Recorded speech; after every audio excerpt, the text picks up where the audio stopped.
You are listening to Alex Nanlohi Podcast, to know the Lord and to make Him known.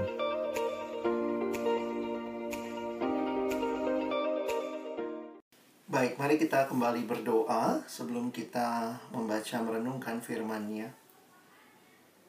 Kami datang kepada Tuhan dalam ucapan syukur. Terima kasih untuk kesempatan menikmati pesta rohani yang Tuhan berikan kepada kami di dalam 2 hari ini. Kami sangat menyadari mungkin begitu banyak hal yang saat ini juga menanti kami, menarik kami untuk kehilangan fokus, karena mungkin begitu banyak hal yang jauh lebih menarik.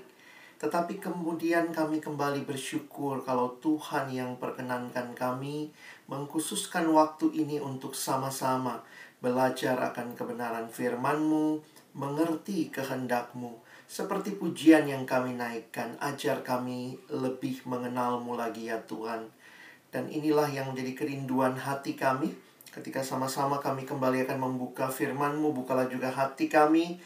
Jadikanlah hati kami seperti tanah yang baik, supaya ketika benih firman-Mu ditaburkan, itu boleh sungguh-sungguh berakar, bertumbuh, dan juga berbuah nyata di dalam hidup kami. Berkati hamba-Mu yang menyampaikan, setiap kami yang mendengar, juga diskusi di antara kami, agar kiranya makin menolong kami juga memahami setiap kebenaran-Mu. Terima kasih Tuhan, kami menyerahkan waktu ke depan, Tuhan yang memimpin seluruh jaringan yang kami pergunakan, device yang kami pakai, biarlah semuanya Tuhan kuduskan, sehingga setiap pesan kebenaran-Mu boleh tersampaikan dengan jelas. Di dalam nama Tuhan kami Yesus Kristus, yang adalah Tuhan dan Juru Selamat kami yang hidup, kami menyerahkan pemberitaan firman-Mu. Amin.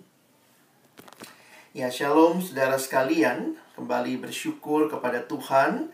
Kesempatan ini Tuhan berikan bagi kita untuk sama-sama. Saya tadi memberi ungkapan pesta rohani ya, karena kita boleh menikmati Tuhan sendiri hadir dan juga memimpin kita, menjamu kita dengan kebenaran-kebenarannya.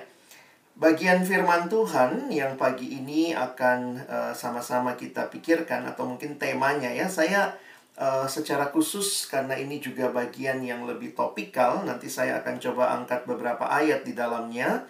Tetapi saya ingin kita bisa memahami lebih luas begitu ya, tentang konteks apa yang kita pahami pagi hari ini. Sebentar, screen saya sedikit masalah tadi. Oke. Baik.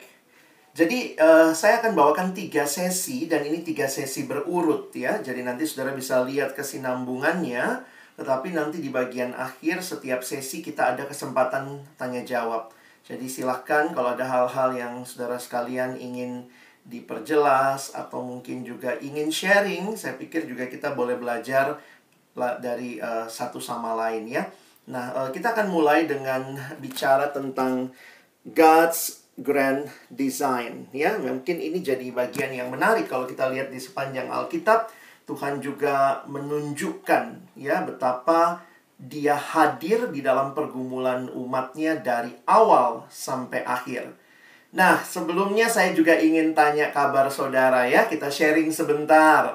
Teman-teman, apa kabarmu hari ini? Nanti teman-teman jawabnya di kolom chat, tapi jangan jawab dulu ya. Saya ingin tanya kabar teman-teman. Kita memang belum saling kenal, tapi mari kita coba share. Saya minta lihat gambar ini.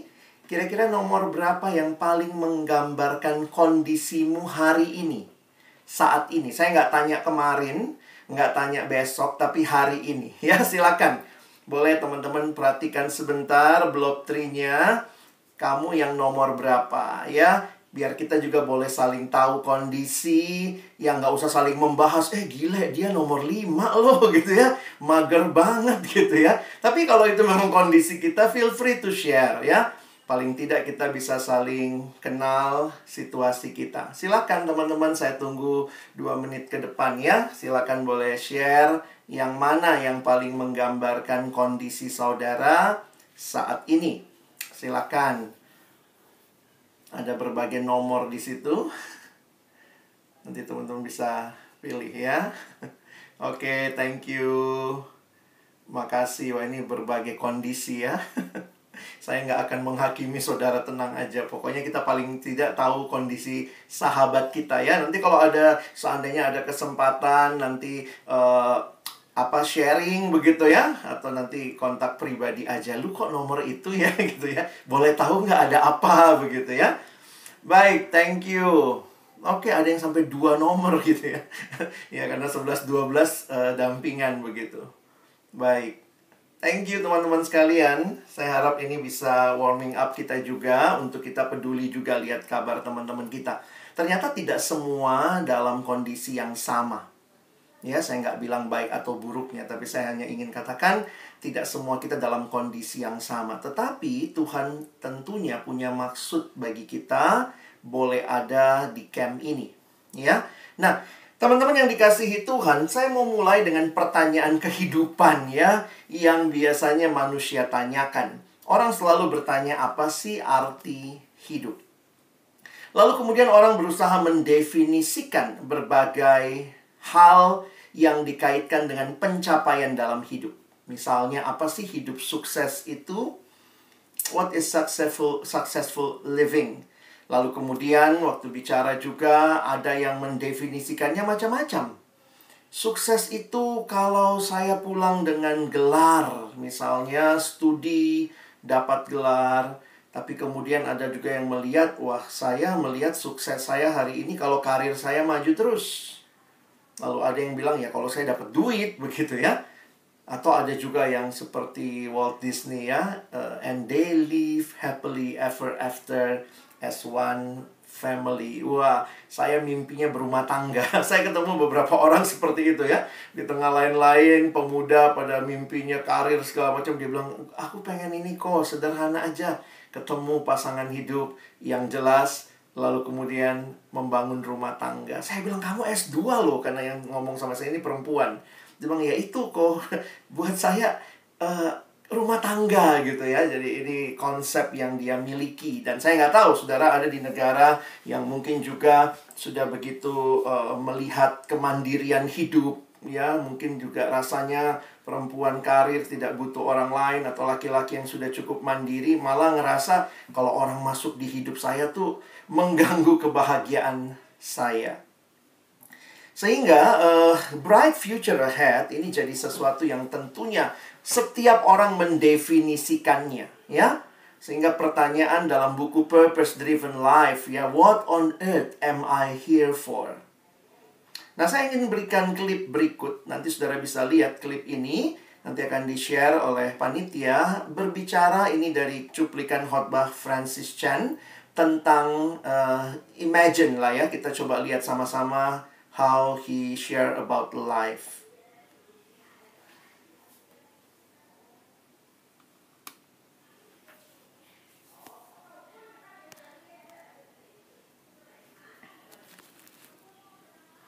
Okay, pretend this rope just goes on forever. Now imagine that this rope is a timeline of your existence. You just exist forever. You see this red part? This would represent your time on Earth. You've got a few short years here on Earth, and then you've got all of eternity somewhere else. And what blows me away is some of you, all you think about is this red part. It's all you think about. You're consumed with this. You go, oh man, I can't wait till here. You know, I'm going to work hard. I'm going to save so I can really enjoy this part right here. You're consumed with that. You're thinking, oh man, am I going to get to travel? Am I going to eat well? Am I going to do this during this part? And I'm like, are you kidding me? What about this? What about that? What about all this stuff? It's crazy to me because the Bible teaches that what I do during this little red part determines how I'm going to exist for millions and millions and millions of years forever. And so why would I spend this little red part trying to make myself as comfortable as possible, enjoying myself as much as I can? Paul says, look, I'm going to live my life for this mission. I'm going to spend my life, invest my life for this moment when I cross that finish line. So I'm going to forget about all this stuff I could enjoy. And I'm not going to look around. I'm going to be like a runner, just looking at that moment when I face God. Because when I face Him, then I don't get this chance over again. We get one chance at this life on earth. And it can end at any second for any of us. We've got one chance at this, and then comes eternity. You see, people look at some of my decisions and go, oh, you're so stupid because that's going to really affect this. I go, no, you're stupid because that's going to affect all of this. Man, I'm serious. I look at the way people live and I go, wow, that is so crazy. You are so crazy. You're going to do that right now, just to enjoy right now, not even knowing if you have tomorrow, and you think that's smart and that I'm dumb.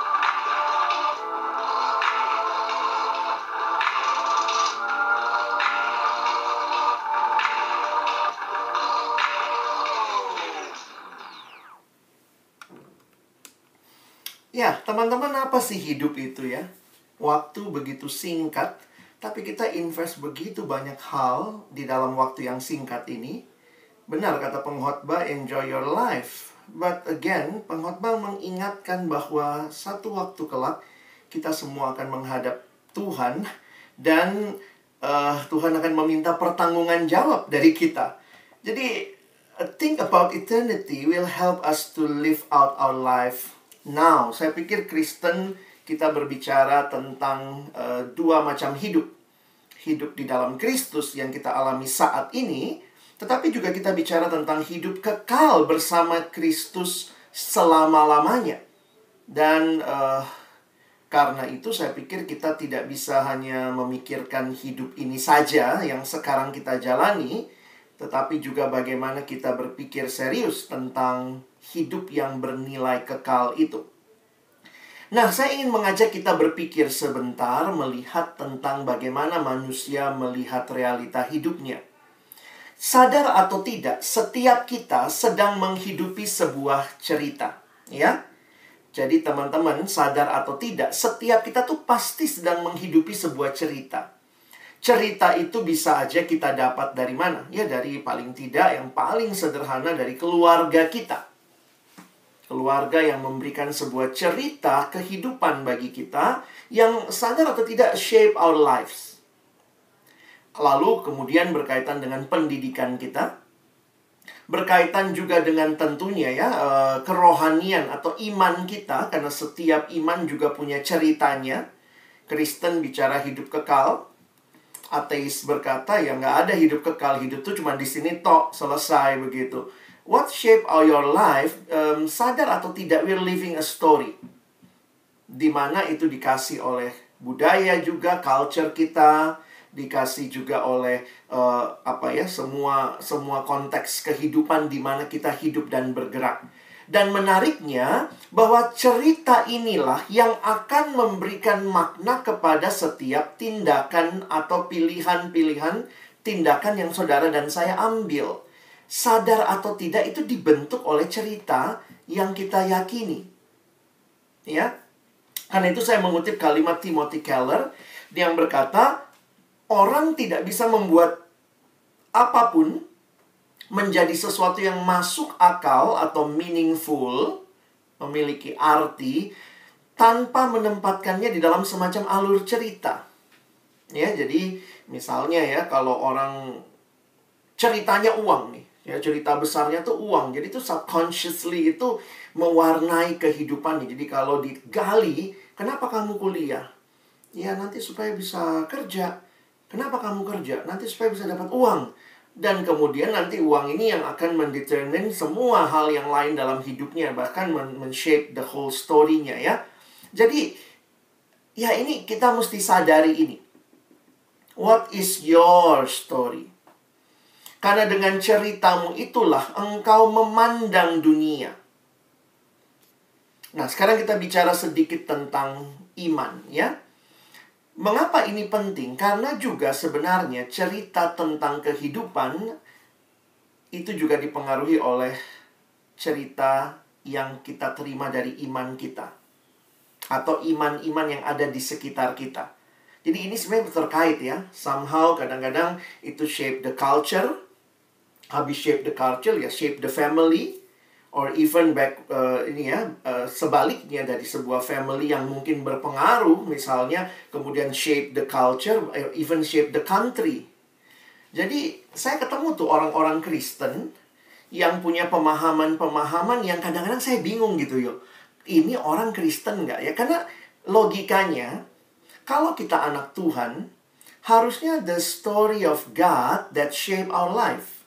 Harusnya kan begitu ya. Nah, realitanya ya kalau di Indonesia mungkin dengan the largest Muslim populated country in the world, somehow pasti ada juga pemahaman-pemahaman yang dimiliki oleh majority people in Indonesia, itu bisa jadi juga shape our culture. Jadi kadang-kadang kalau lihat orang di grup alumni misalnya ya, ini Kristen nih, tapi di grup alumni, mungkin alumni kampusnya dulu atau alumni SMP-nya atau SMA-nya, terus bikin grup, ada berbagai agama di situ. Pas ada yang meninggal, ikutan juga. Semoga Tuhan memberkati arwahnya begitu ya. Jadi ikut mendoakan, semoga diterima di sisi Allah gitu. Kadang-kadang saya pikir ya, that is the story that shape you, how even you say something, your condolences to others even. Nah, jadi kadang-kadang jadi bertanya gitu ya, sebenarnya benar nggak sih kita ini shaped by God's story? Kita dibentuk oleh cerita kekristenan, ceritanya Allah. Or even our family, bisa jadi keluarga kita ngakunya Kristen dari dulu. Tetapi tetap aja ya, Kristen si Kristen, hari Minggu ke gereja, hari lain kalau ada masalah ke dukun. Itu masih jadi cerita yang mungkin juga jadi pandangan yang dipercaya. Dan even saudara sekarang ada di Jepang, even your story may be shaped by the culture around you. Yang kadang-kadang waktu kita balik ke Indo gitu ya, belum tentu klop gitu ya. Ceritanya orang Indo kan alon-alon asal kelakon. Telat dikit nggak apa-apa gitu. Kalau di sana telat dikit ketinggalan saudara ya. Karena semua tight schedule dan how you enjoy life. Somehow ada yang bilang gitu ya, ya pokoknya saya senang di sini karena semua teratur. Terus kalau balik Indo semuanya jadi nggak teratur. Minggu pertama stres. Ya jadi akhirnya kadang-kadang saya jadi bertanya gitu ya, what really shape you? Kadang-kadang kita sombong karena kita pernah di luar atau sedang di luar, dan waktu pulang tuh kayak berasa, iya ya, aduh gua culture banget nih, culture shock banget gitu ya. Saya pernah studi juga di luar dan tinggal di luar, jadi waktu balik itu tuh kayak ya campuran antara benar-benar memang shock sama kesombongan, mau ngasih tahu gue dari luar gitu loh. Gue baru pulang nih gitu ya. Somehow I don't fit this culture again gitu ya. Elah, padahal dulu juga kamu sekian lama hidup seperti itu gitu ya. Nah, teman-teman, saya ingin memberikan gambaran saja bahwa we are living a story and somehow that story shape our life, our choices gitu ya.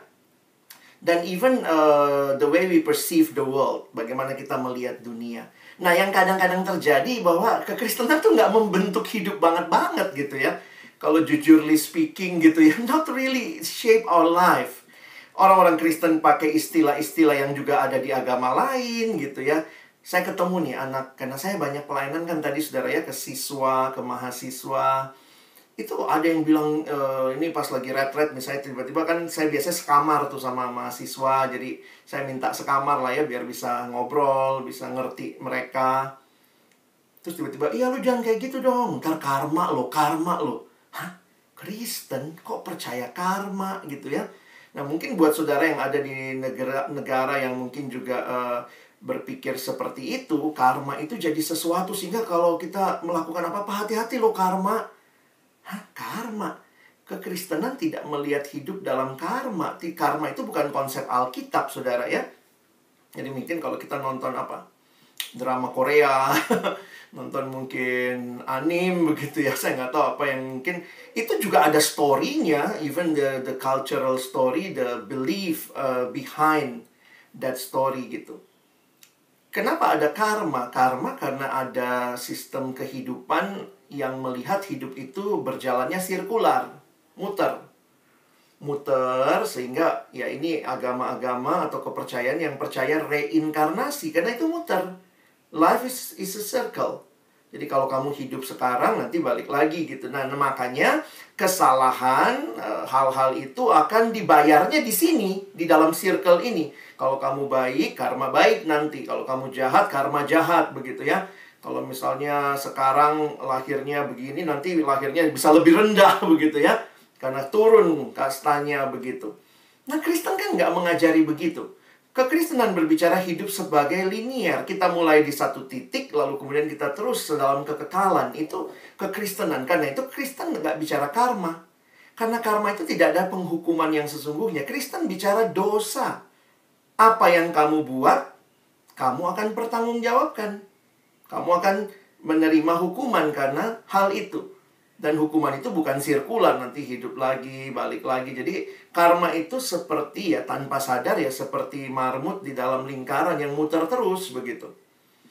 Nah, even our way of thinking, way of perceiving things, way of doing relationship, jangan-jangan juga bukan the Bible story that really shape us. Nah, ini begitu kuat ya. Melalui drama, film, pendidikan, kebudayaan, itu semua masuk tuh tanpa kita sadari. Saya pikir nggak ada ya orang tua yang lesin anaknya matre. Ada nggak teman-teman waktu kecil, papa mama pulang sekolah, pergi nak les matre gitu ya. Tapi tanpa sadar tuh masuk loh. Kadang-kadang mikir dari mana matre itu. Karena mungkin waktu pergi arisan nih, apalagi yang orang-orang Batak atau dari kami orang-orang dari timur gitu ya, yang melihat kesuksesan itu uang, harta, tahta gitu ya. Hagabeon, Hasanapon, Hamoraon begitu ya. Saudara ngerti lah hal-hal kayak begitu. Mungkin waktu datang arisan, lalu kemudian mama atau papa ngomong, lihat itu anak tulangmu, itu namanya sukses, lihat mobilnya. Nah, masuk tuh di anak. Papaku akan merasa saya sukses kalau saya bisa beli mobil kayak anak si tulang. Atau, jadi bayangannya begitu tuh. Lalu misalnya, lihat itu namanya berhasil, baru pulang S2 dari luar negeri. Wah, masuk tuh. Saya juga harus S2 di luar negeri ya. Jangan sampai cuma dalam negeri. Oh, nanti lebih hebat lagi, di luar bumi kalau perlu, begitu ya. Sehingga ini gambaran-gambaran yang you are shaped by your family story, your cultural story. Ya, dan itu semua ada di sekitar kita. Makanya ada beberapa orang yang mencoba memetakan ya, kalau kalian mau pelajari lebih lanjut, sebenarnya ini yang biasa disebut sebagai world view, cara pandang dunia. Nah, tentunya kita orang Kristen, we need to have a Christian world view. Ya. Nah, ini ada diagram lah ya, teman-teman bisa lihat. Jadi sebenarnya slide-nya nanti bisa dibagi ya, bisa minta ke panitia, saya udah titip semua. Tapi gambarannya ya ini, sebenarnya worldview itu paling basic sebenarnya cuma dua ya. Yang teistik, percaya ada Allah, sama yang non-teistik.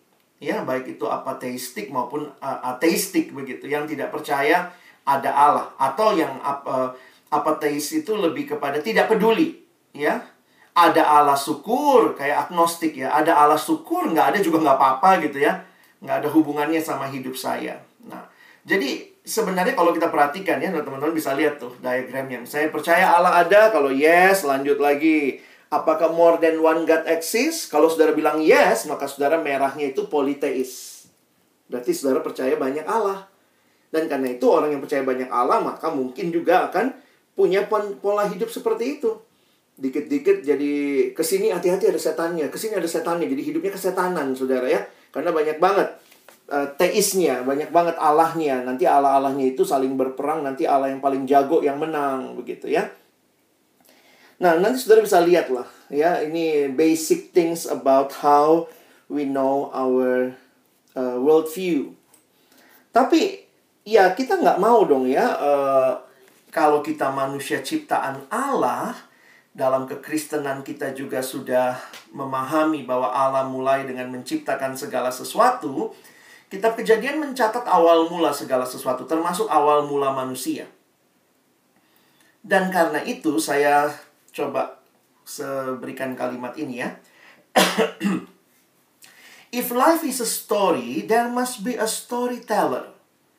Kalau hidup ini adalah sebuah cerita, maka pastinya ada sang pencerita agung.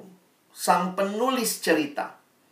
Dan kalau kita orang Kristen, harusnya sih kita memandang ya bahwa sang penulis cerita itu telah menuliskan ceritanya di mana? Di dalam kitab suci.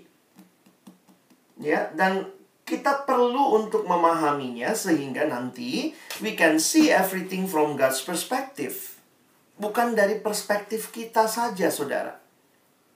Nah, saya mau coba masuk kepada beberapa penjelasan tentang how we understand God's grand narrative, atau sekarang biasa disebut God's big story. Nah, pendekatan ini juga di dalam teologi sedang berkembang untuk memberikan konteks kepada kehidupan dan karya kita. Jadi beberapa buku yang baik, ini sudah kami terjemahkan ke bahasa Indonesia, ditulis oleh Vaughan Roberts, dalam bahasa Inggris aslinya adalah God's Big Story, gambar besar dari Allah. Jadi Vaughan Roberts mencoba menjelaskan ya, dan dia di dalam bagian ini dia mengatakan ya, the big story of the Bible sebenarnya sederhana ya. Kalau kita juga baca di beberapa buku-buku ya, melihatnya mulai dari Alkitab itu kalau diperes, ada berapa cerita sih? Memang betul di dalamnya ada cerita Adam, ada cerita Kain dan Habel, ada cerita Yusuf, ada cerita Daud, ada ceritanya Petrus, Paulus, begitu ya. Tetapi, kalau kita lihat keseluruhan Alkitab diperes begitu ya, sarinya, sebenarnya Alkitab membentuk sebuah cerita. A single story. Mulai dari penciptaan, creation, lalu kemudian jatuh dalam dosa, fall, lalu redemption, penebusan dalam Kristus, dan new creation, di mana Allah akan datang kembali dan memulihkan segala sesuatu, that is the new creation. Nah, sebenarnya tugas saya menjelaskan kepada saudara 3 yang pertama, ya, about creation, fall, and redemption dalam 3 sesi ini. Nah, beberapa buku, termasuk yang buku Vaughan Roberts ini, memberikan pendekatan yang menarik secara kerajaan. Kenapa? Karena secara sederhana, kalau bicara istilah kerajaan, kenapa di Alkitab banyak istilah kerajaan Allah? Mungkin dengan pengertian yang simple, Allah adalah Allah yang mendirikan kerajaannya. Jadi, melihatnya sebagai a story with 4 stages atau 4 scene utama, ya. Jadi, creation, Allah mendirikan kerajaannya. Lalu fall, terjadi pemberontakan dalam kerajaan itu. Nah, redemption ini yang seringkali di-elaborate lagi jadi 3 hal. Karena redemption itu terjadinya dalam sejarah umat Allah, bukan baru waktu Yesus datang. Tetapi Yesus bahkan menggenapkan apa yang ditulis di dalam bagian sebelumnya. Sehingga kita mesti lihat redemption dari karya Allah memilih Abraham. Sang raja memilih Israel, dimulai dengan Abraham. Lalu kemudian sang raja, Yesus datang sendiri. Tapi kemudian dia kembali ke surga kan? Jangan lupa. Maka karya keselamatannya diteruskan kepada kita untuk memperluas kerajaan itu. Dan kita masih menanti babak yang keempat. The glorious atau glorification atau new creation, tergantung buku apa yang saudara pakai, yang akan berbicara kembalinya sang raja, the return of the king. Nah, di dalam buku yang ditulis lebih jauh lagi, ada beberapa ahli, karena saya S2-nya belajar misiologi. Salah satu buku teks yang kami pakai adalah tulisan dari Bapak Christopher Wright. Nah, Christopher Wright dalam satu bukunya, atau yang disebut dengan Misi Umat Allah, The Mission of God's People, jadi dia tulis beberapa buku ya, Misi Umat Allah, kemudian dia tulis juga buku Misi Allah. Jadi Mission of God, Mission of God's People. Nah, dia mencoba memberikan pemahaman. Dia profesor perjanjian lama, jadi dia coba bikin pemahaman dari 3 hal tadi ya. Tetap 3 hal tadi, 4 hal tadi maksudnya.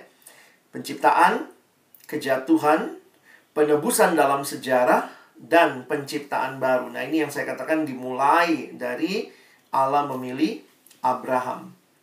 Terakhir saya ketemu dengan dia 2019 yang lalu, namanya ahli profesor ya, Dia terus mempelajari dan sekarang dia bilang, saya menjelaskan the Bible big story di dalam 7 babak. Wah, sekarang jadi 7 babak gitu ya.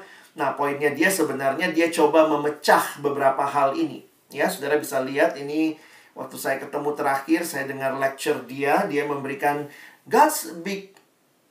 Bible's big story is like a drama in 7 acts. Nah, dia bilang sebenarnya kita bisa ini ya. Kalau teman-teman mau jelaskan, ada temanmu tanya, what is your Bible about? Langsung bilang, you have 2 minutes, I will explain in just 2 minutes. I will explain the whole story of my Bible. Only in 2 minutes. And even at the back of an envelope, you can draw these images gitu ya. These symbols. Kan teman-teman bisa jelasin. Mulai dari creation. Ya. Lalu terjadi rebellion. That is the second acts. Lalu kemudian promise. Di dalam perjanjian lama Allah menjanjikan keselamatan. Digenapi dalam Kristus. Nomor 4. Nah lalu kemudian dia menyebutnya sebagai mission. New Testament mission. Dan nanti kita lihat ketika Kristus datang kembali, dia akan membenarkan segala sesuatu atau memulihkan segala sesuatu. Dan kita akan bersama-sama dengan dia di dalam the new creation, hidup yang kekal. Jadi kalau kita lipat 2, itu salib persis di tengah, ya. Creation ketemu new creation, rebellion ketemu judgment, Old Testament promise ketemu New Testament mission. Bagi saya ini menarik ya, cara dia menjelaskan.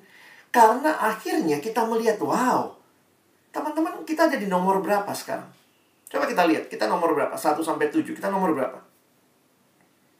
Nomor 2. Bukan ya? Oh, saya sebelah ular, Pak. Saya yang waktu itu cuma nggak sempat selfie, nggak ya?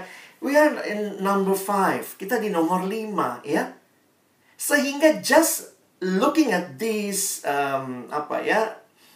these stages gitu ya, these acts, kita langsung bisa mengatakan our life atau we are on a mission. That's as simple as that. Dan kemudian Bapak Christopher Wright ketika dia menjelaskan ini semua, dia jelasin teorinya segala macam begitu ya. Terus kemudian kan kita jadi bertanya, wow, begitu ya ceritanya. Tapi ada kalimat yang dia katakan dan it struck me ya. Dia bilang begini, this is not only a story, but this is God's word. Makanya waktu ditanya, Pak, untuk sesi 1 ayat Alkitabnya yang mana? The whole Bible kali ya. You need to really look at the whole Bible to understand God's grand narrative, God's grand story. Jadi kalau saudara memperhatikan ceritanya gini loh ya. Saya jadi sadar begini ya. Saya harap kita juga bisa reflect on our thinking ya. Gimana ini bukan sekadar teori, inilah firman Tuhan. Kalau saudara nanti lihat perjalanan Yesus dengan murid ke Emmaus, 2 murid, perhatikan Yesus menjelaskan kepada mereka tentang seluruh kitab suci about Him. Jadi bagi saya ini jadi menarik ya. Perlu memahami the whole story of the Bible. Kenapa? Sekarang kita bicara lebih praktikal kepada konsep-konsep yang seringkali dalam hidup tanpa sadar itu bukannya totally wrong, tetapi it's not enough. Banyak kali pemahaman kita tentang hidup, bahkan dalam hidup Kristen kita nggak memahami dengan utuh. Ya, contohnya begini. Waktu saudara bicara rencana hidup saudara, calling saudara, panggilan hidup saudara, nanti mau yang tadi ya, mungkin ada yang mau cari duit, ada yang apa, segala macam. Pertanyaannya, apakah ini tentang engkau? Kalau kita baca Alkitab, kita akan mengerti, bukannya saya punya rencana, lalu kemudian saya minta Tuhan, saya ajukan proposal, Tuhan berkati rencana saya ya, ini rencana saya, pokoknya Tuhan harus berkati. Bukan begitu cara kita mengerti. Jadi bukannya saya punya cerita, saya punya story, saya punya rencana, please Tuhan berkati. Tetapi gambaran ini memberikan pemahaman bahwa ini adalah ceritanya Allah. Tuhan punya cerita bagi dunia ini. Dan ketika Tuhan menciptakan saudara dan saya, Tuhan yang mengundang kita masuk ke dalam ceritanya. Wow, this is such a privilege for us. This is not your story. This is not my story.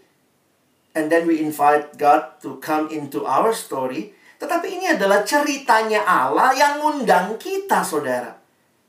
This is not about you. It's about God.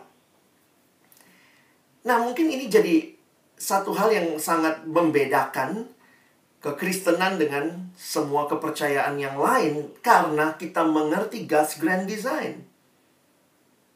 Dan itu jelas di dalam Alkitab. Jadi waktu Tuhan ciptakan kita, makanya jadi lucu juga kalau Tuhan ciptakan kita lalu kemudian kita punya cerita sendiri, dia punya cerita sendiri. Loh, siapa yang menciptakan, siapa yang dicipta?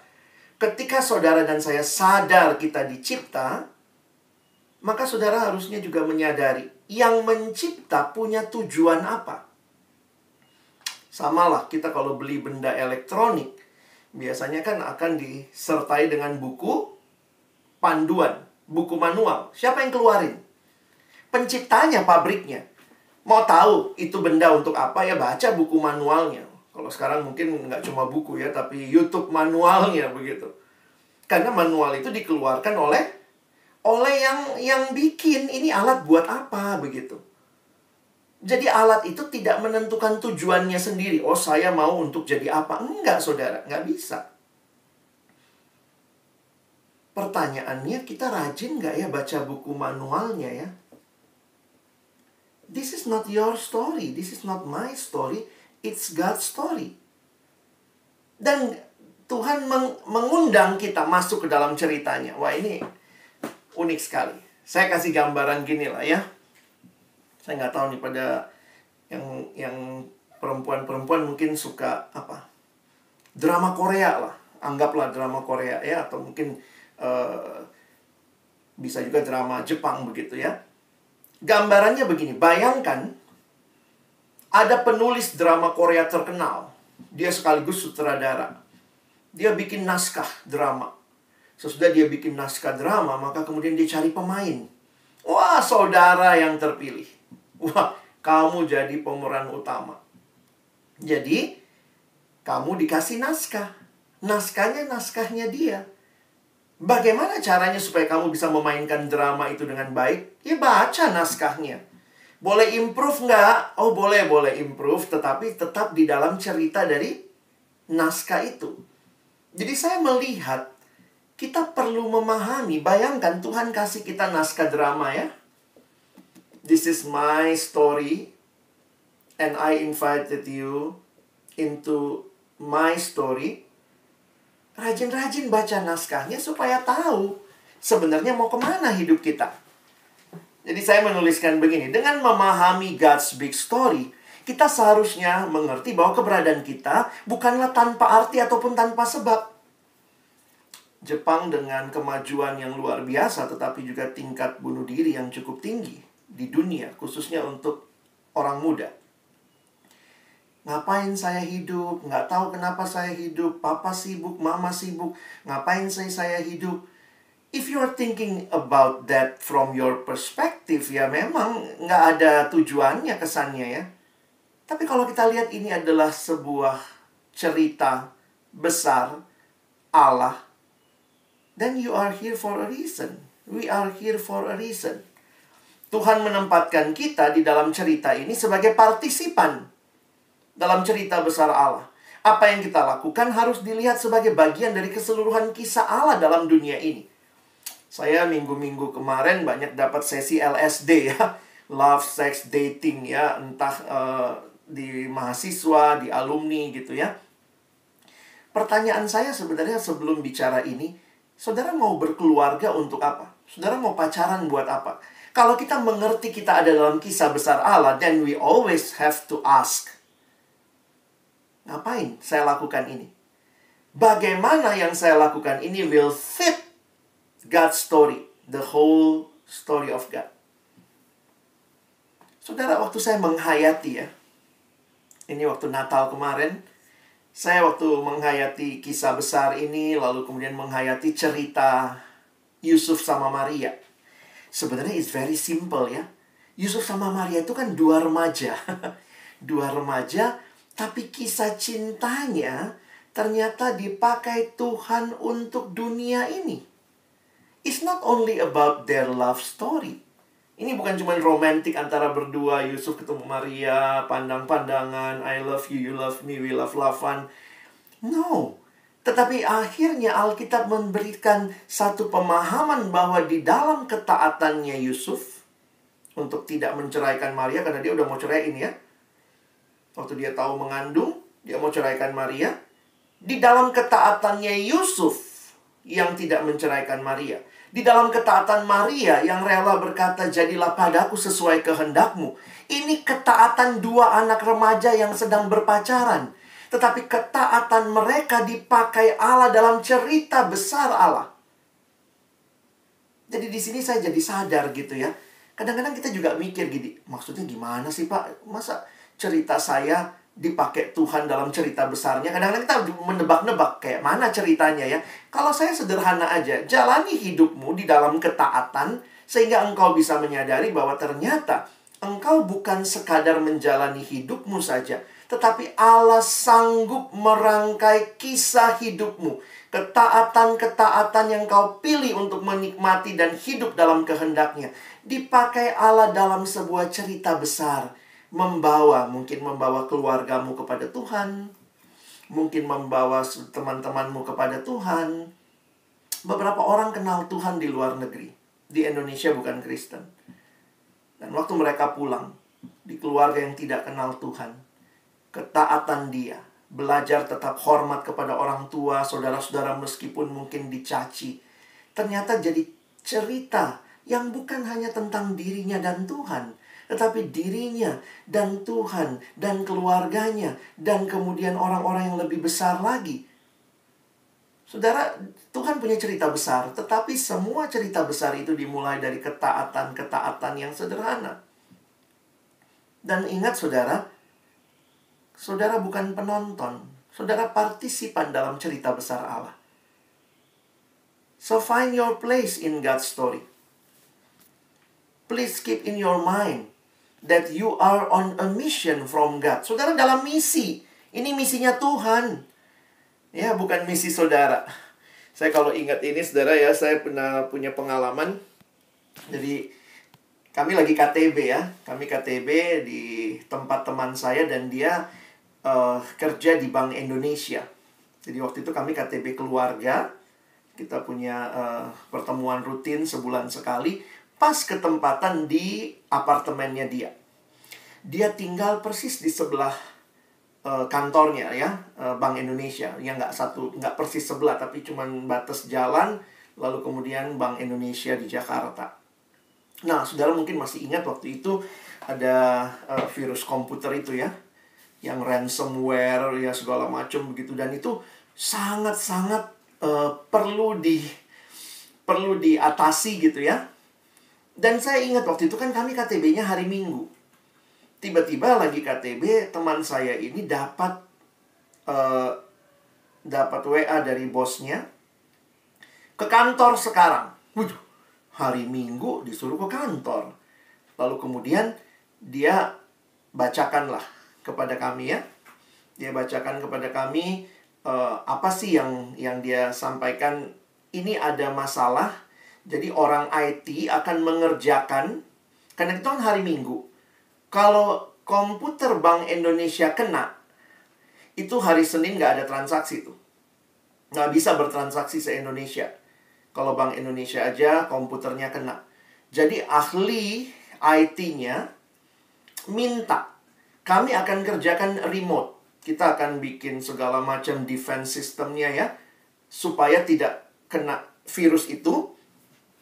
Jadi, diminta untuk teman saya ini, jadi ternyata tuh semua departemen ya.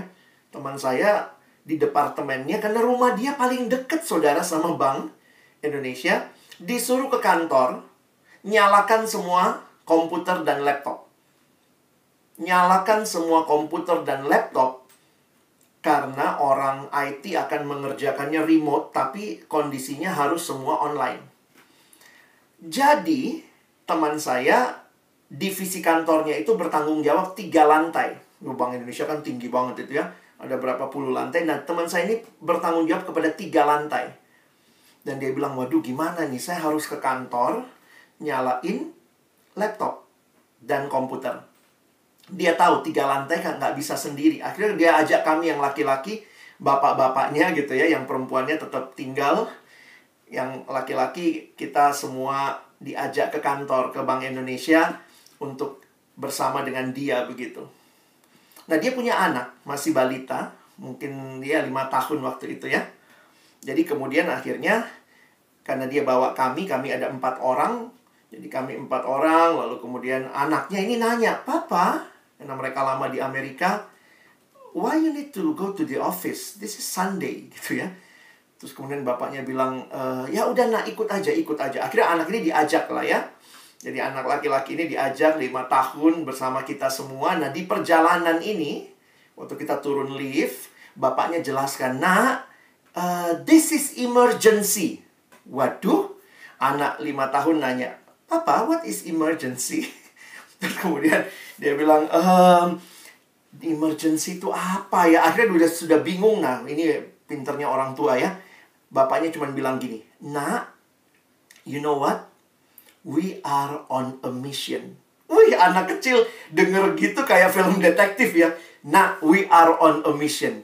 Really, Daddy? Yes. So be ready. Jadi, kami naik mobil. Di mobil anak itu nggak mau duduk. Dia berdiri di tengah itu ya. Dia berdiri di tengah. Saudara, itu kan dari rumahnya ke Bank Indonesia itu cuma lewat 1 blok gitu ya. Jadi paling nggak sampai 5 menit kami udah nyampe gitu. Tapi anak itu begitu tegang di dalam mobil.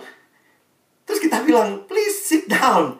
No, uncle, we are on a mission. Wah, dia pokoknya sadar betul, we are on a mission. Jadi waktu kami datang, begitu pintu mobil terbuka pun anak ini yang lari duluan. Daddy, quick, we are on a mission gitu ya.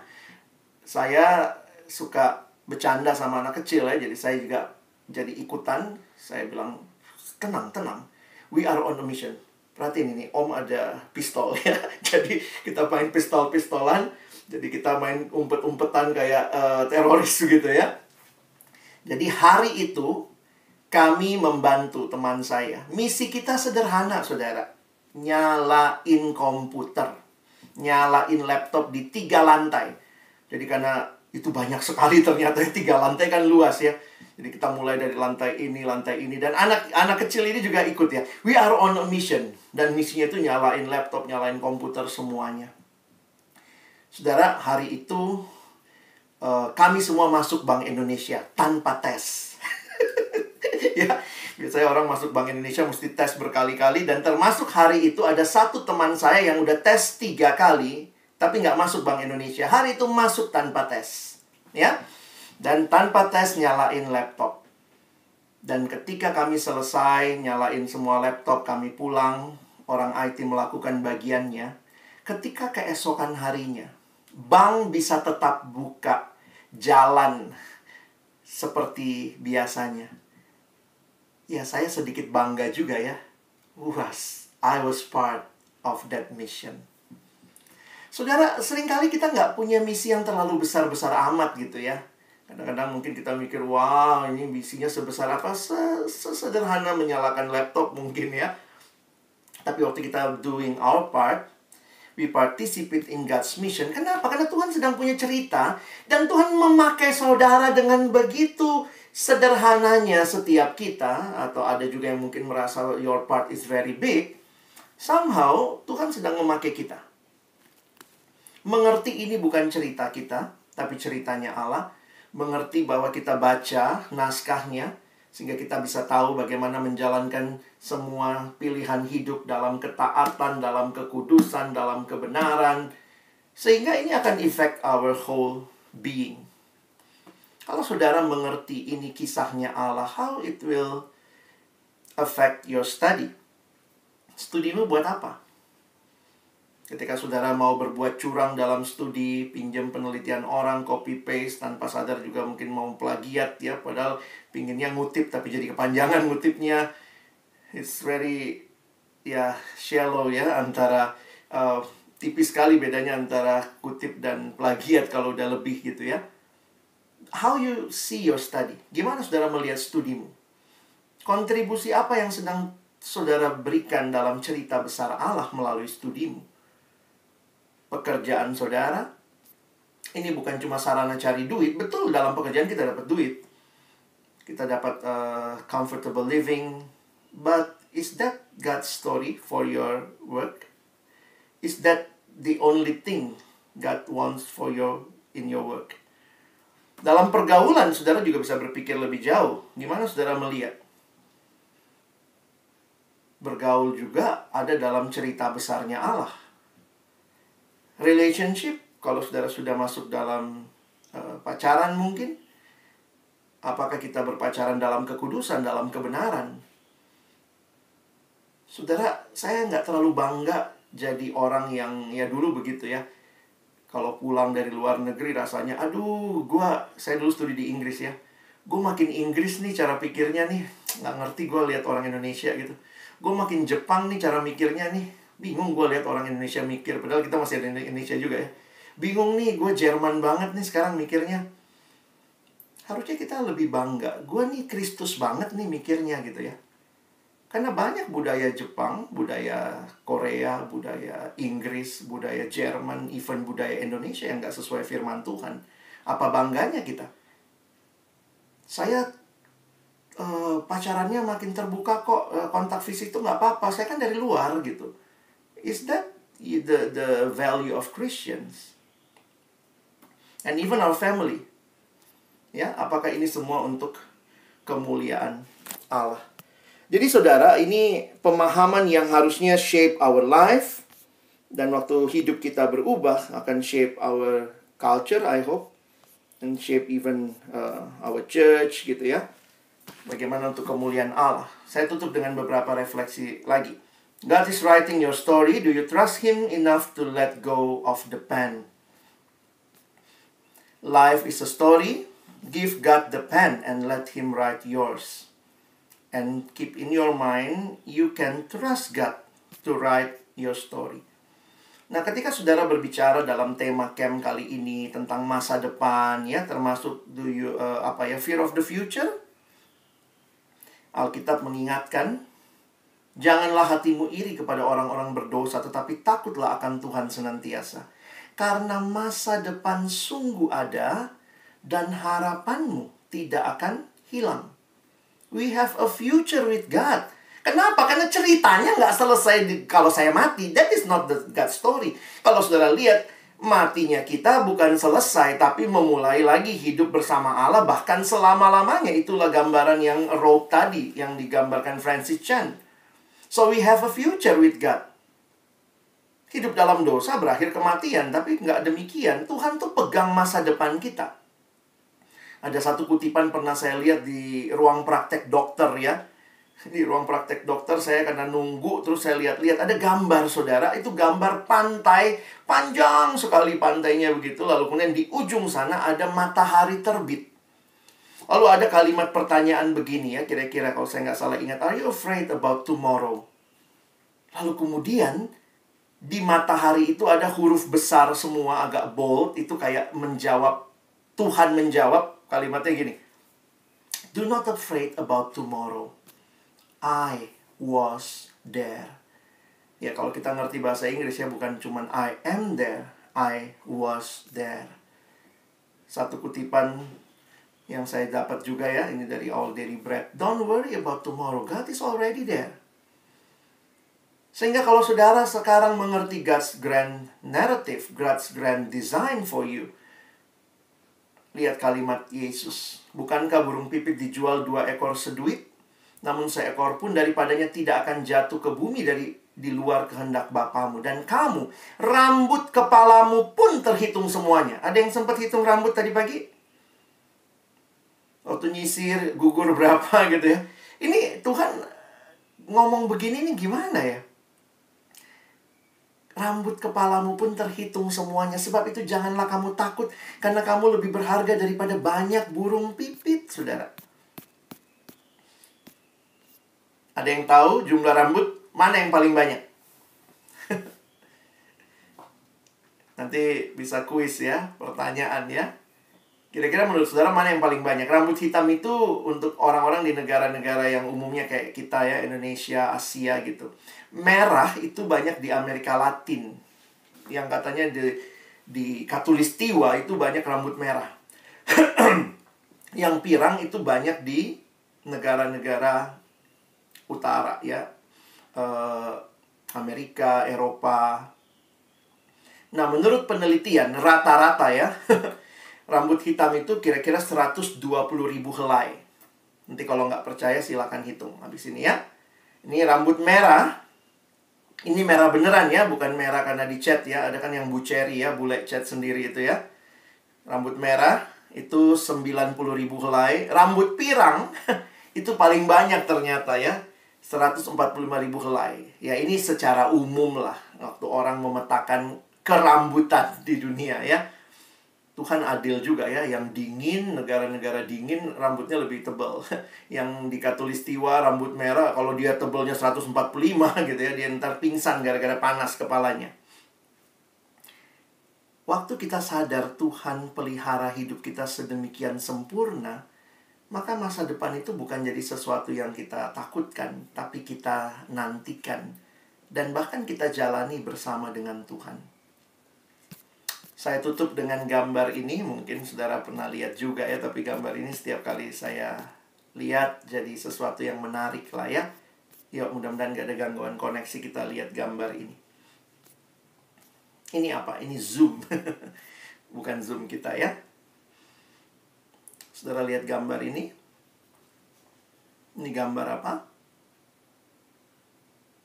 Jreng. Si ayam. Ini gambar apa? This is part of another picture. Ini apa? Another part of other pictures. Yaitu ayamnya di dalam sana tadi. Jadi ini ternyata lagi zoom out ya. Itu di dalam banget tadi. Nextnya kita lihat. Next lagi. Jreng. Kita lihat lagi. Wah, udah kebayang tuh ini apa? Toys. Oh, okay. What is that? Dia lagi di mana? Oh, lagi duduk. Di mana dia duduk? Pinggir kolam renang. Kolam renangnya di mana ini? Oke. Di atas kapal pesiar. Kapal pesiarnya di mana? Oh, kapal pesiarnya ada di bus kota. Bus kota. Bus kotanya ada di mana? Oh, ada di situ. Ada di televisi. TV-nya ada di mana? Ada orang nonton TV di padang gurun. Oh, dia di Arizona. And this is only a stamp. Orang itu lagi pegang surat. Kita lihat lebih jauh. Itu dia di sana pegang surat.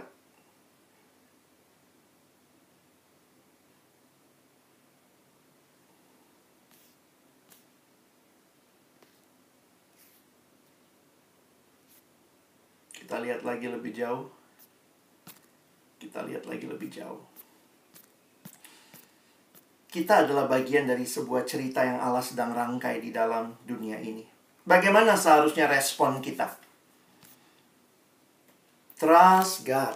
When we trust God, the future always hold hope.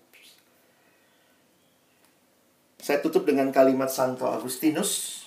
Trust the past to God's mercy, the present to God's love, and the future to God's providence. Kiranya pemahaman ini menolong teman-teman sekalian mengerti siapa Tuhan dan mengerti dirimu di dalam rencana Tuhan dan berani menjalaninya hidup dalam ketaatan kepada Tuhan hari demi hari. Amin.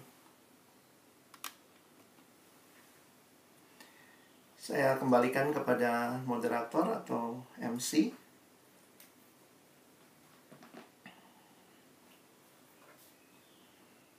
Halo teman-teman semua. Ini dia suara saya. Ya mohon maaf tadi ada gangguan teknis. Ya kita udah dengar sesi 1 dari Kak Alex. Terima kasih banyak. Wah, ternyata kita semua dalam rencana Tuhan yang begitu besar ya. Kita semua di sini, we are on a mission. Tadi ada posenya gini ya. Teman-teman semua, we are on a mission. Bisa pose kayak gini kan? We are on a mission. Keren banget ya. Ternyata kita semuanya ada misi. Kita di dunia ini, dalam rencana Tuhan, kita punya misi. Gitu. Dan nanti di sesi berikutnya kita akan belajar lebih dalam tentang ini. Kita sekarang akan masuk dulu ke sesi tanya-jawab ya. Jadi tanya-jawab tentang yang pertama tadi, tentang God's Journey Mission. Mungkin dari teman-teman ada pertanyaan gitu kepada Alex. Bisa ditanyakan dengan raise hands, atau juga bisa langsung chat. Ya, kalau raise hands nanti akan saya tunjuk, lalu bisa menyampaikan pertanyaan secara langsung.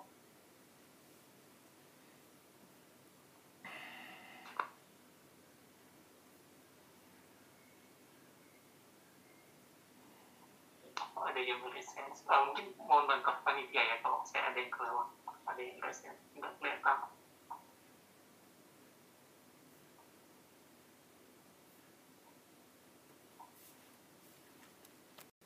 Ya, terima kasih atas kesempatannya. Yang saya akan coba membuka ini. Mungkin saya ada pertanyaan untuk Pak Alex.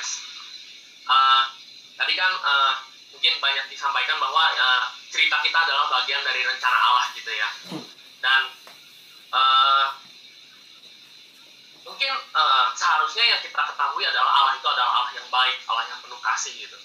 Tapi mungkin ada dari kita ketika kita melihat hidup kita, kok kayaknya hidup kita berantakan ya, kok kayaknya hidup kita semua tidak sesuai dengan definisi bahwa Allah itu baik gitu. Mungkin ada beberapa dari kita yang ada di dalam kondisi seperti itu gitu. Dan kemudian ketika kita melihat itu, misalnya lah kita ambil contoh gitu,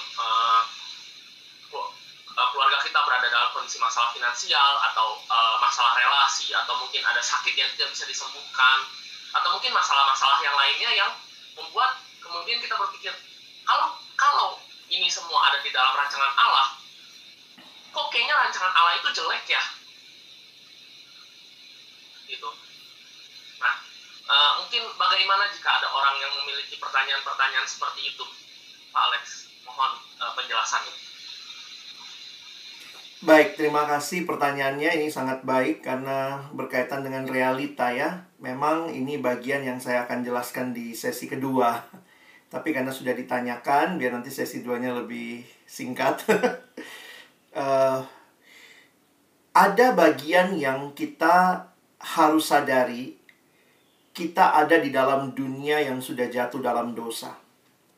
Nah, karena itu saya harus mengatakan juga bahwa di dalam keterbatasan pemikiran kita, karena kita ada di dalam dunia yang berdosa, kita seringkali mau jadi Allah yang melihat atau pengen membuat semua itu kita rangkai menurut cerita kita. Sekali lagi, ini masalah utamanya sebenarnya, bahwa manusia tidak percaya sama Tuhan. Nanti saya akan tunjukkan di sesi kedua. Kita nggak percaya sama Tuhan.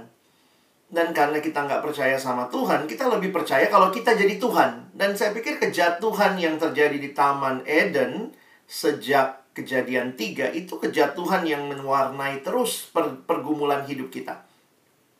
Nah, jadi bagaimana menyikapinya? Nah, saya harus katakan bahwa kita mesti terima. Kita ada dalam dunia yang sudah jatuh dalam dosa. Dan dunia yang sudah jatuh dalam dosa itu juga ada bagian-bagian yang terdampak. Termasuk keluarga, relasi-relasi yang ada. Nah, bagaimana kita menghayati di tengah dunia yang sudah jatuh dalam dosa, melihat cerita Allah? Bagi saya, paling tidak, lakukanlah bagianmu dengan baik. Itu yang paling tidak bisa kita hayati. Ketimbang kita berusaha menjadi Allah atau menilai Allah hanya karena hal buruk yang terjadi pada kita, bagi saya kita itu terlalu terbatas pikirannya untuk menilai Allah yang melampaui pikiran kita. Jadi, kembalilah kepada posisi kita sebagai manusia yang taat kepada Allah, belajar berserah kepada Allah, meyakini bahwa apa yang Dia rancangkan itu baik melampaui apa yang bisa kita lihat. Kadang-kadang kita ini melihat Allah baik tidak baik itu tergantung pengalaman hidup kita. Saya punya cerita kalau pas pergi ke sekolah-sekolah Kristen, itu biasanya menjelang ujian nasional waktu dulu gitu ya, ada kebaktian. Makanya saya sering diundang gitu, Pak Alex pimpin kebaktian persiapan ujian nasional ya. Saya suka bercanda gitu, kalau ke ujian aja baru kebaktian gitu ya. Tapi poinnya adalah saya sering tanya sama adik-adik yang ada. Saya tanya begini, adik-adik, kalau kalian semua lulus ujian nasional, Tuhan baik? Semua jawab baik.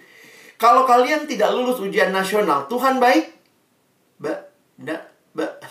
Langsung susah menjawab. Kenapa? Karena kita punya konsep Tuhan itu jadi baik kalau yang saya alami baik. Nah, itu konsep yang tidak tepat. Apakah saya ini korban ceritanya Allah? Teman-teman jangan mencurigai Tuhan. Belajarlah percaya. Makanya kita ini namanya orang percaya ya. Unik juga loh.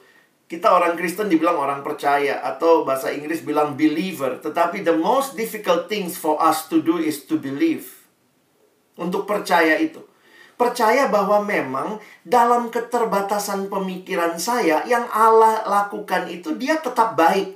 Walaupun saya belum lihat hal itu sekarang. Sehingga ini mungkin cara bersikap. Ketika melihat berbagai pergumulan kehidupan yang tidak berjalan sebagaimana mestinya karena dosa, maka pertama, belajarlah untuk tetap percaya Allah baik. Yang kedua, belajarlah untuk bertanya, Tuhan, di tengah semua yang tidak baik ini, kenapa Tuhan hadirkan saya? Bukan supaya kita mencurigai Tuhan, menuding-nuding Dia, tetapi menyadari bahwa pasti nggak kebetulan dong Tuhan tempatkan saudara di keluarga yang bermasalah. Bukan untuk saudara terbenam dengan masalah itu, tetapi mari mungkin bangkit dan belajar untuk jadi berkat buat keluarga saudara. Ini kan masalah melihat hidup dari sudut pandang yang berbeda. Jadi saya tidak menyangkali dosa tetap ada, dan itu menyedihkan. Banyak keluarga hancur, banyak orang hidup dalam kesulitan. Ada gempa bumi, ada tsunami, ada bencana alam. Itu semua menyedihkan. Tetapi pertanyaannya, ketimbang kita menyalahkan Tuhan yang kita tahu Dia tetap baik, apapun yang kita alami, maka kita belajar menyelaraskan perasaan dan pikiran kita dengan Tuhan yang baik. Sehingga kita mungkin bisa berpikir lebih maju. Apa yang perlu saya lakukan buat keluarga saya? Apa yang saya perlu lakukan membantu korban? Ketimbang habis waktu untuk menyalahkan Tuhan dan mengatakan, saya udah gak mau dia percaya sama Tuhan kalau hidup kayak begini terus gitu. Jadi kita tidak move on, tapi kita justru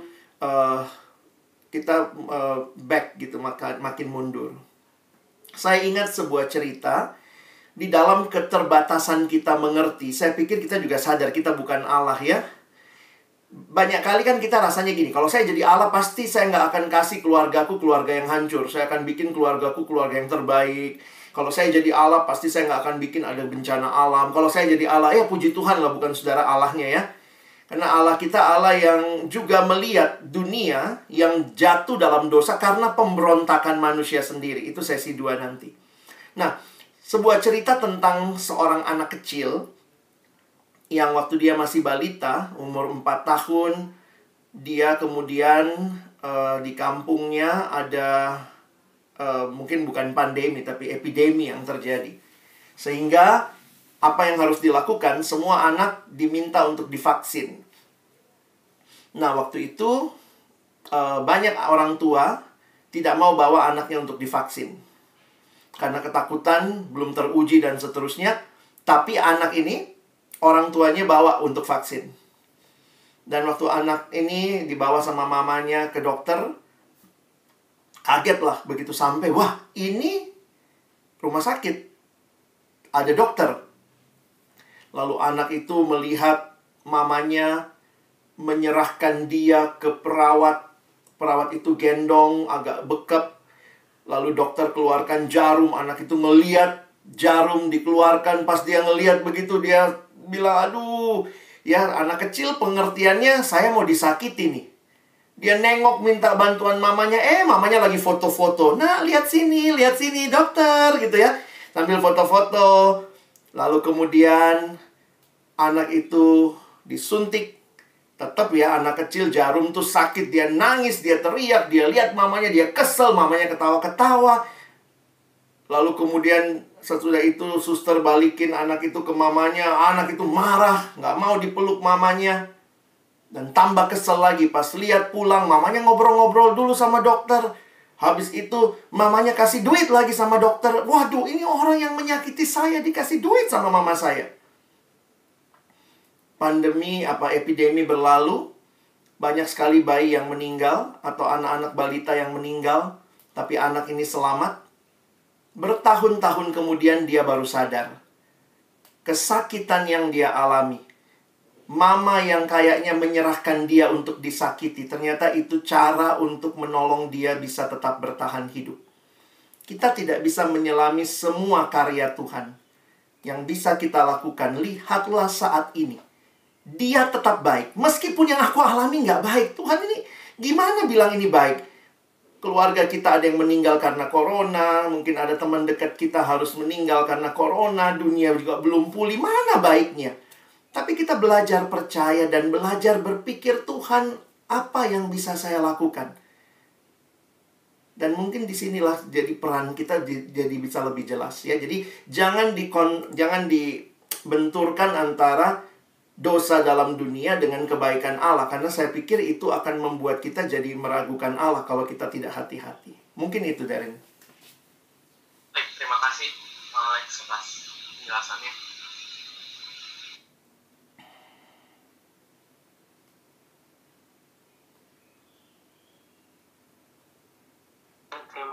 Terima kasih dari atas pertanyaan dan Alex juga untuk jawabannya. Ini sudah ada juga yang angkat tangan.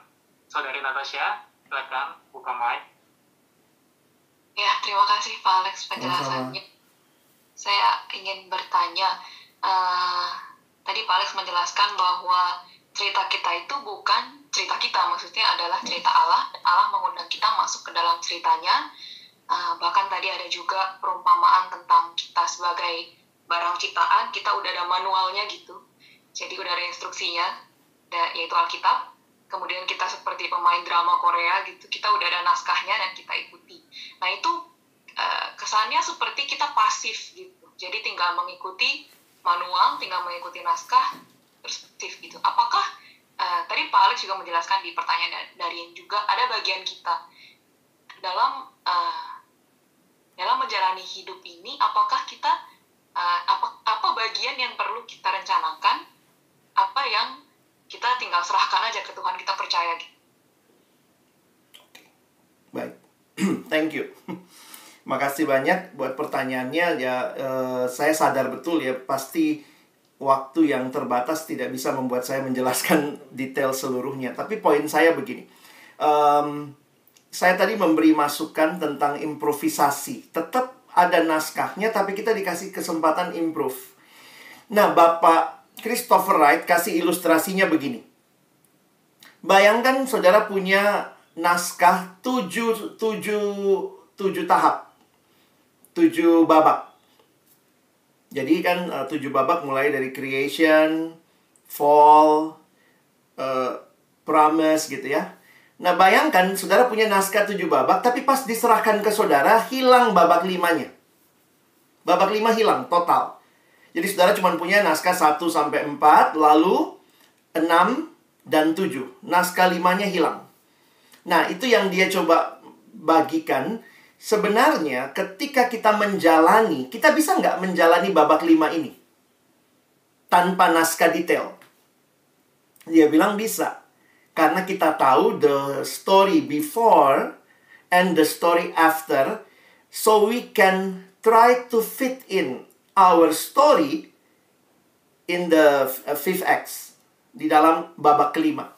Nah, saya melihat yang Tuhan kasih kepada kita tuh cuman jelas bahwa keselamatan dalam Kristus, Dia akan datang kembali kedua kali. Nah, menjalani cerita-cerita kita, teman-teman ada yang jadi dosen, ada yang jadi mahasiswa, ada yang jadi mungkin businessman, ada yang jadi pegawai kantoran, ada yang jadi ibu rumah tangga, ada yang jadi apapun itu ceritanya, kesannya kan cerita kita.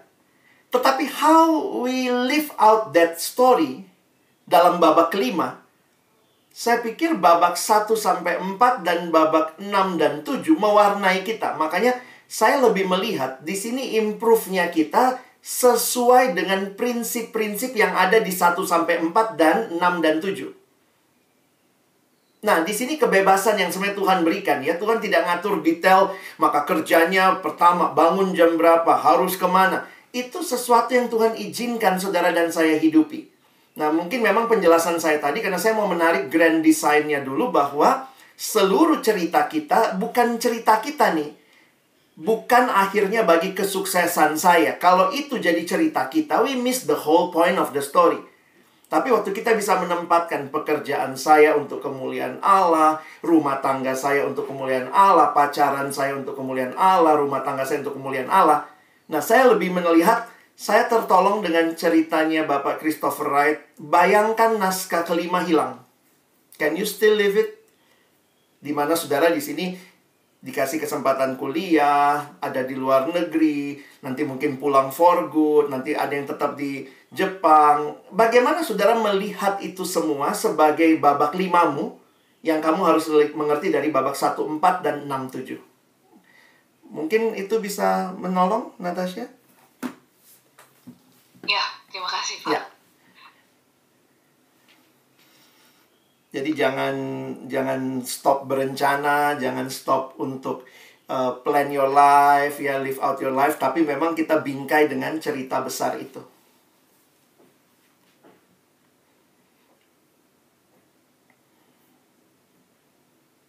Iya, terima kasih Natasha buat pertanyaannya. Dan Kak Alex tentu jawabannya kayaknya udah bisa menjawab sesi 5 ya. Ya tadi bagus sekali. Karena kita dalam rencana Tuhan, kayak kita juga harus secara aktif ya, memilihkan kita dalam pekerjaan, dalam studi. Apa sih yang bisa kita lakukan, bagaimana kita bisa memuliakan Tuhan. Ya, terima kasih. Dari teman-teman yang lain mungkin apakah ada pertanyaan? Kita masih punya waktu sekitar 10 menit lagi.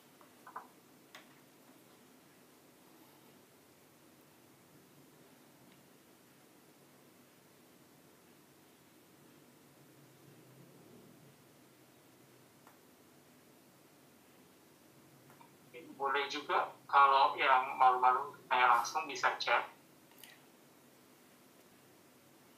Oh iya. Tanya nggak, Pak? Ya, silakan Kenneth. Oh, ya. Selamat siang, Pak. Selamat siang. Mungkin pertanyaannya apa ya? Kayak berkebalikan dengan pertanyaan pertama tadi. Ya. Bagaimana dengan kalau misalnya hidupnya itu selalu sukses gitu? Tidak ada masalah, apakah itu berarti hidupnya diberkati Tuhan? Ya mungkin bagaimana dengan pendapat itu, karena saya berkali-kali banyak mendengar juga kalau apapun, kalau percaya dalam Tuhan, apapun yang dilakukan itu pasti berhasil. Baik. Nah, itu bagaimana dengan seperti itu? Terima kasih. Terima kasih pertanyaannya, Kenneth. Kita sadar betul bahwa kita harus lihat Alkitab secara utuh. Ya, kita nggak bisa tutup mata ya. Ada pengajaran-pengajaran, bahkan dianut oleh gereja-gereja tertentu, sampai kemudian keluar kalimat seperti yang Kenneth sampaikan. Kalau percaya Tuhan itu pasti sukses, tidak mungkin gagal, tidak mungkin menderita. Kalau menderita berarti kamu kurang iman, kamu kurang percaya. Kalau seperti itu definisi sukses, maka mungkin Yesus yang paling tidak fit dalam definisi itu. Dimana hidupnya nggak sukses, nggak punya tempat menaruh kepala gitu ya. Jadi waktu saya merenungkan itu ya, walaupun itu dibantah lagi ya. Ini kalau dalam teologi dibantah-bantahin. Karena orang-orang yang punya pemahaman itu sebenarnya itu yang disebut sebagai teologi sukses.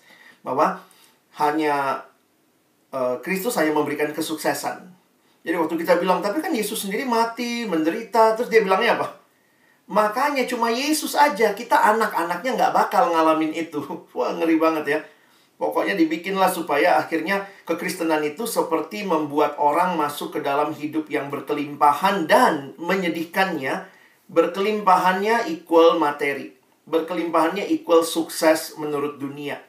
Saya tidak menolak kesuksesan kalau itu Tuhan berikan buat kita. Itu ada di Alkitab. Ada orang-orang yang mengalami sukses dalam arti yang dunia lihat. Tetapi apa sukses yang sesungguhnya? Bagi saya, orang yang hidup taat kepada kehendak Allah, itulah sukses yang sesungguhnya. Mungkin untuk taat itu dia harus mengalami. Oke lah, kalau Yesus kita keluarkan dari contoh itu. Kalau Paulus kita masukkan definisi kesuksesannya teologi sukses, Paulus tuh paling nggak sukses, matinya di penjara. Paulus tuh paling nggak sukses, hidupnya juga nggak punya apa-apa. Tapi dia punya hati yang mentaati Allah. Jadi sejak saya mengerti hal itu, saya menolak teologi sukses. Saya bukan menolak suksesnya.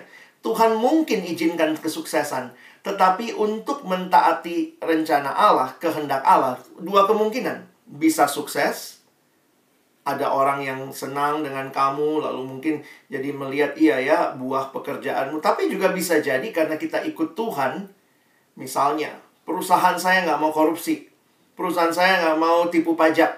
Perusahaan saya benar-benar menjalankan prinsip kekristenan, tapi kemudian akhirnya untungnya kecil, yang nipu pajak untungnya besar. Nah, mana yang sukses? Bukan materi yang menentukan kesuksesan, tetapi ketaatan kepada kehendak Allah. Nah, sulitnya, kita sulit untuk menghakimi ini pasti taat, ini enggak. Setiap orang akan mempertanggungjawabkan di hadapan Tuhan. Karena itu, kalau saya ditanya tentang kesuksesan, saya selalu bahwa sukses itu bukan karena punya materi. Beberapa orang diizinkan Tuhan punya materi bukan sebagai berkat, tapi sebagai kutuk. Dengan materi itu, dia jadi menjadikan itu segala-galanya. Itu sesi 2 nanti akan saya bahas. Jadi mari kita melihat Alkitab as the whole things. Jangan memanipulasi ayat-ayat. Kita itu nggak pernah jadi ekor, kita harus jadi kepala. Kita nggak lihat konteks ayatnya. Tuhan Yesus kan bilang, Yohanes 10 ayat 10, aku datang supaya mereka mempunyai hidup dalam segala kelimpahan. Apakah kelimpahan itu materi? Baca lagi ayatnya. Jadi saya pikir kita mesti mengerti bahwa Tuhan tidak anti kesuksesan materi. Tuhan bisa kasih. Tetapi Tuhan pun bisa mengizinkan kita mengalami penderitaan karena ketaatan kepada kehendak Tuhan. Jadi itu yang harus kita lihat. Makasih. Terima kasih Pak Alex. Terima kasih Pak Alex. Terima kasih juga untuk pertanyaannya, sangat menarik ya. Kita ada dua ekstrim juga. Berhak kalau kita sukses, bagaimana kita memandangnya ya. Lalu ini kita sudah dapat pertanyaan lagi dari Pak Widodo di chat. Saya bacakan, berkaitan dengan kedaulatan Allah, apakah rencana atau rancangan Allah bisa berubah di dalam hidup manusia? Wah, ini pertanyaan luar biasa ya. Butuh seminar, Pak. Di dalam teologi kita pakai istilah karena kita manusia terbatas. Nah, istilah-istilah itu mungkin bisa menolong, walaupun mungkin tidak bisa menjelaskan seluruh realita Allah yang tidak terselami pikiran kita. Kadang-kadang saya pikir begini ya, hal-hal yang tidak cukup jelas di Alkitab, tetapi mungkin konsepnya jelas, misalnya ya Tuhan memilih, Tuhan merancangkan sesuatu. Kadang-kadang kita sulit untuk menghayati dalam konteks waktu. Karena kita ini hidup dalam waktu. Sementara rencana Tuhan itu kekal. Nah, jujur aja saya kadang-kadang nggak terlalu mau masuk ke diskusi-diskusi tentang yang kekal. Karena saya belum pernah punya dimensi kekal seperti Tuhan. Jadi ada hal-hal yang kita sulit memahami bagaimana prosesnya. kita selalu berpikir proses. Misalnya, kalau dipilih berarti dia nggak bebas dong. Kalau dipilih dia robot dong. Ya, kita kan selalu mau tanya, lalu prosesnya bagaimana? Nah, waktu bicara bagaimana prosesnya, kita pun sudah membatasi Allah harus mengikuti konsep waktu kita. Nah, makanya sekali lagi kalau saya melihatnya mungkin bisa dijelaskan seperti ini. Kalau kita bagi dua, ya sekali lagi ini keterbatasan kalimat manusia ya. Kalau kita bagi dua, maka ada rancangan Allah yang kekal, yang tidak berubah. Tapi itu wilayah yang tidak bisa kita diskusikan. Karena kita nggak ikutan sama Allah, tidak punya sifat seperti Dia waktu menciptakan dan menetapkan sesuatu. Yang jelas kita tahu dia punya rancangan yang kekal. Nah, di dalam hal ini kita bilang itu nggak bisa berubah. Tetapi, rancangan Allah yang kekal ini, Allah tuh bekerja di dalam waktu. Nah, di dalam waktu kita bisa lihat ada proses, ada pemberontakan. Jadi kalau ditanya, loh, katanya nggak berubah. Tapi kok ini dia memberontak, berarti dia bisa berubah dong. Nah, disitulah kita perlu untuk kerendahan hati melihat keduanya. Nah, saya meminjam istilah yang digunakan oleh hamba Tuhan, Pendeta Dr. Stephen Tong, dengan menggunakan dua istilah yang berbeda. Dia mengatakan yang tidak berubah itu disebut sebagai kehendak Tuhan atau rencana Tuhan. Itu kekal, tidak berubah. Wilayahnya itu agak susah kita diskusikan karena kita nggak punya konsep kekekalan. Dalam arti kita manusia akan kekal ya, hidup kekal. Tapi sekarang kita tidak bisa lihat itu. Makanya wilayah diskusinya kita menerima sebagai Allah punya kehendak. Allah punya rencana. Nah, istilah kedua yang dipakai dalam waktu, Pendeta Stephen Tong menggunakan istilah pimpinan Allah. Pimpinan Allah. Nah, pimpinan ini yang kita harus lihat, ini yang lebih bisa kita diskusikan. Di mana di dalam pimpinan itu mungkin nggak orang menolak pimpinan Tuhan? Mungkin. Jadi pimpinan Tuhan mungkin ditolak. Ini kalau kita mau pakai bahasa teologis ya. Pimpinan Tuhan mungkin ditolak. Tetapi rencana Allah, kehendak Allah tidak mungkin gagal. Jangan dibalik. Rencana Allah mungkin gagal karena manusia tidak mengikuti pimpinan Allah. Enggak. Kalau kita menghayatinya, yang kekal tetap ada. Ketetapan Allah tetap ada. Allah memilih, Allah menetapkan. Tetapi dalam proses waktu, kita melihat ada masalah pimpinan. Nah, bagaimana kita menghayatinya buat hidup beriman kita? Taatilah pimpinan Tuhan. Itu aja sederhananya. Kalau orang nanya, Pak, gimana saya tahu kehendak Allah buat saya? Saya bilang, taat aja pimpinan Tuhan. Makanya ada satu lagu yang saya senang ya. Nggak tahu lagu itu memang punya konsep itu atau tidak. Tapi kalimatnya bagi saya menarik. Pimpin aku masuk rencanamu, untuk membesarkan kerajaanmu. Jadi pimpin aku. Tuhan, aku nggak tahu rencana kekalnya. Tetapi aku cuma mau taat. Dan waktu aku taat, ternyata itu Tuhan pakai memimpin kita ke dalam rencananya yang memang Dia tetapkan bagi kita. Israel ditetapkan masuk ke Kanaan. Itu pasti. Tetapi Israel pernah tidak taat. Sampai mesti muter-muter 40 tahun. Nah, apakah 40 tahun itu rencana Allah gagal? Enggak juga. Kita hanya bisa lihatnya dalam waktu. Tapi kita bisa bilang mereka tidak taat. Tetapi apakah rencana Tuhan gagal? Kehendak Tuhan gagal? Bagi saya tidak. Tapi mereka tidak taat pimpinan Tuhan. Nah, mungkin itu penjelasannya sehingga hal teologis tetap tidak bisa dengan sepenuh pemikiran kita karena kita sangat terbatas waktu. Mungkin itu dari saya.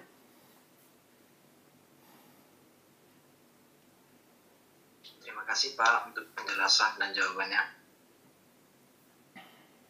Baik, terima kasih Pak Widodo juga untuk pertanyaannya, dan Pak Alex untuk jawabannya. Ya, sangat memberkati. Kehendak Tuhan tidak bisa berubah ya. Mungkin yang perlu kita pulang dan kita patutnya ikut taat kepada pimpinan Tuhan.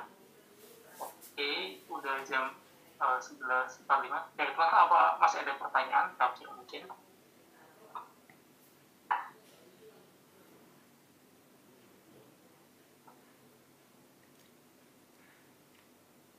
Tidak ada ada ya. Ini ada dari Ines Pak. Oke, Ines. Silakan mungkin pertanyaan terakhir. Terima kasih Ko Ishak, terima kasih Pak Alex. Sama-sama.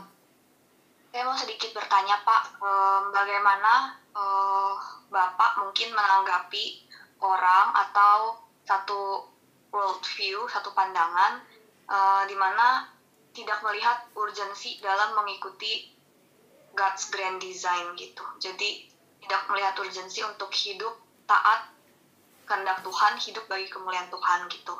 Mungkin khususnya untuk anak muda Kristen masa kini. Terlebih di mana masih ada banyak mungkin world view yang lebih populer gitu. Iya. Makasih. Pertanyaannya sangat relevan dan bagi saya disinilah kayaknya tugas kita sebagai gereja. Mungkin gini ya, saya jadi bergumul juga. Misalnya kalau kita lihat Korea ya, Korea itu mempopulerkan semua hal ya, dengan Hallyu-nya itu lewat makanan, lewat drama, lewat musik, lewat wisata gitu ya. Jadi saya lagi berpikir gitu, kenapa ada worldview yang kemudian dulunya kita nggak pernah tahu misalnya. Dulu tuh kan jarang makanan Korea di Jepang, di Indonesia tuh makanan Jepang yang lebih terkenal dulu ya. Tapi belakangan Korea bahkan bukan cuma di Indonesia, mendunia. Jadi akhirnya kayak ada sesuatu yang ditawarkan. Nah mungkin ini di sini pentingnya kalau saya melihat gereja, ya saya nggak mesti juga gereja bikin drama, bikin musik, tapi gereja itu kan orangnya ya.